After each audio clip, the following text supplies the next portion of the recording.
It's Greg Burdine, pastor of Faith Baptist Church in Adrian, with a Bible verse for you to think about. Getting into the last week of summer, not summer, but last week of July, and really in the middle of the summer. It is Fair Week, Lenawee County Fair.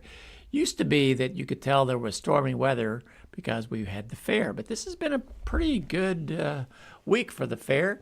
Nice weather, not overly hot, not stormy and rainy too much. It's been nice. So hopefully you've gotten out to the fair, got some ice cream. If you do, Perry and Sherry might be at the Perry and Sherry Cisco might be at the Frosty Cow, and maybe you'll see Joseph. He's out there just about every day in the morning, so it's a good time. But I want to share with you a Bible verse that has to do with the summer sun and the sun in general. And the one I have today is a prophecy of a future time, the end of time. And this is what it says. It's in Joel chapter 2. Joel chapter 2 and verse 31. This is what it says. The sun shall be turned into darkness, and the moon into blood, before the great and the terrible day of the Lord comes. Now, I know a lot of people speculate, talk about the blood moon. There was a big kind of a thing about that a year or two ago, about this blood moon, this type. But basically it's talking about the end of time. You read the book of Revelation, that last 7 years of tribulation, there's going to be a lot of things that are going to impact our atmosphere. There seems to be a giant meteor coming in. There seems to be a lot of earthquakes and a lot of gaseous and things like that happening in there, in the sky. And the sun is going to be darkened. And actually it talks about that the sun will be darkened. And, like when you see the moon or the sun go down into the horizon, either coming up or going down, it does turn red, orange, beautiful.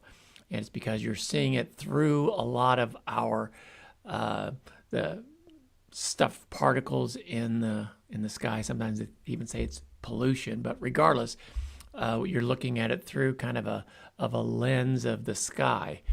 But it's going to be up in this high part, and it's going to be looking like that. And this is talking about the end of time. The sun will not last forever. In fact, the Bible talks about the end of time, that there will be a new sun, new moon, but God will last forever. His word will last forever, and you will last forever, because those are the only things that are eternal. The only things that are eternal, that will go on forever, is God and His word, and those two things are eternal, and you. And so the more we can impact all of those things, the better. But one day the sun will turn dark. One day the moon will turn blood, and then Jesus will come back. We won't be here. The Bible teaches that there will be a rapture to take the believers out, and then this 7 years of horrible tribulation.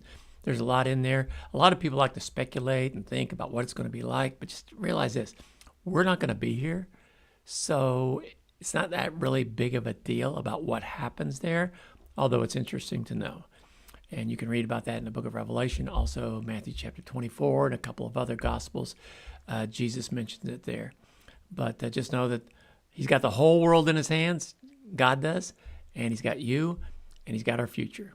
And we have a hope that's secure in Jesus. So hopefully this kind of helps you to realize that there's important things, and there's some things that are not as important. And the one thing that's important is doing what God wants you to do.